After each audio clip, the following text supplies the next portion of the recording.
아니, 저 같아도 집주인 입장에서는 전세자금 대출도 안 되고 전세가 안 되니까 여유 있는 사람들은 저는 이미 월세로 다 돌렸어요. 이미. 네. 그러니까 저는 이제 미리 간파하고 이제 다 전세에서 월세로 다 돌렸고 월세 받고 있어서 보증금이 낮으니까 아니 뭐 전세 뭐 나간다고 하면 뭐 빼주면 되는 거지 않습니까? 이제 그렇게 월세. 제가 계속 전세에서 월세로 돌아간다고 말씀드렸는데 실제로 지금 전세에서 월세로 되는 게 가속화가 지금 되고 있다.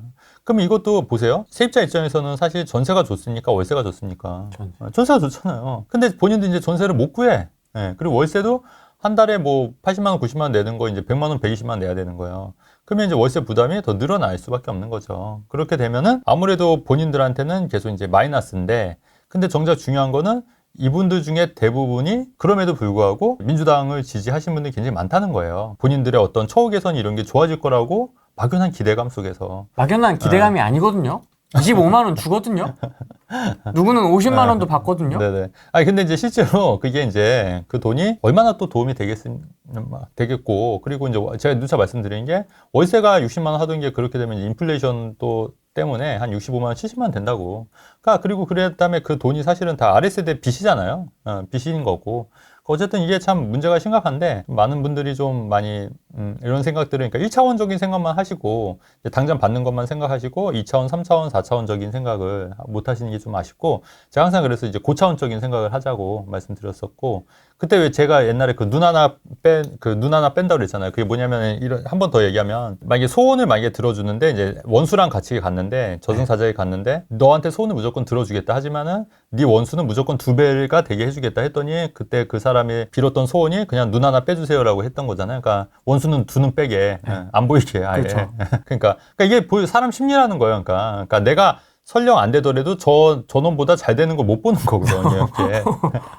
근데 어떻게 보면 이런 생각이 굉장히 안 좋은 생각이잖아요. 발전이 없는 생각이잖아요. 그러니까 내가 사실은 행복한 생각을 했으면 내가 그냥 뭐 100억만 주세요 하면 그 사람 200억 가져도 사실 뭔 상관이야, 사실. 그냥 알아서 각자 잘 살면 되는 건데. 근데 이제 그런 생각 못 하고 그냥 저 눈 하나 빼주세요, 이렇게 하면은 이제 그 원수는 이제 두 눈을 아예 못 보니까 이제 이런 생각을 하시는 분들이 좀 굉장히 많지 않을까. 중국인들이 이렇게 산다는 거죠, 당연히. 왜냐면 외국인 같은 경우에는 대출을 이제 외국 은행에서 받아오는 거예요. 그죠? 그래서 이제 실제로 내국인 LTV 70% 6억 제한인데 외국인은 현지은행에서 100%까지 받기 때문에. 근데 이게 현지은행에서 100% 받지 않습니까? 아, LTV가 어떻게 100%야, 이게. 그렇죠. 좀 뭔가 잘못됐는데, 이거? 근데 이제 이게 문제가 뭐냐면, 그리고 만약에 집값 떨어지잖아요. 이 사람은 그냥 튈 수 있어요. 중국으로. 그러니까 LTV 100으로 빌려서 전세금을 또 받죠? 절반을 받을 거 아니에요? LTV가 껴있는데 전세를 어떻게 놔요? LTV, 담보가 써 있으니까? 아니면 월세. 등기에 써 있겠죠. 아니면 대출은 뭐 다른 데서 빌렸을 수도 있잖아요. 다른 데. 100%가 잡히면 월세만 넣을 수 있겠네요. 월세만. 월세만. 아니면 본인이 살거나. 근데 아니면 월세를 만약에 했는데 월세도 사실 쉽지는 않겠네요. 그죠? 만약 LTV가 우리 그 담보권이 설정이 돼 있으면. 네. 근데 담보권이 설정이 여기가 안 돼 있고 다른 데 될 수도 있잖아요. 다른 데.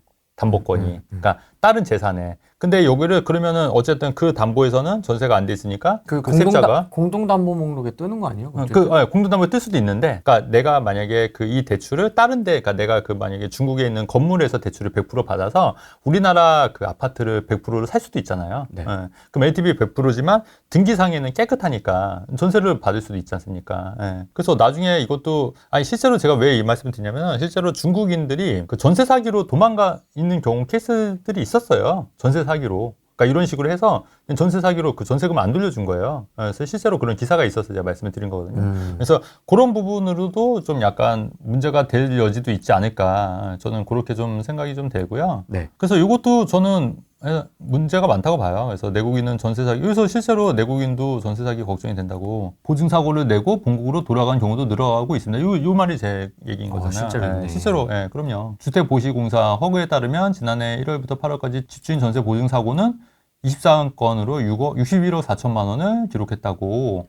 그냥 한 얘기가 아니에요. 작정하고 들어와가지고 탁 해먹고 그럴 수 있죠. 들어가 버리면 그럴 수 있죠. 그럼 어떻게 잡을 거야? 중국이 좀 넓습니까? 그렇죠. 우리처럼 체계적이다는데. 그럼 피해는 이제 우리나라 사람들은 보는 거예요. 그러니까 이것도 나중에 이거 캡처 해놨다가 나중에 보시면 이런 사건 발생하면 아마 재생각 나실 수 있을 거예요. 이런 기사가 이제 나올 수도 있어요. 그래서 이런 부분 때문에 이제 문제가 많이 된다. 그래서 어쨌든 대출 규제에 어쨌든 이제 부작용이 지금 득보다는 지금 해가 많지 않겠냐. 물론 이제 득이라고 이제 생각하실 수 있는 게 잠깐 이제 소강 상태. 이게 득이라면 득인 거죠. 그 사람들 입장에서는.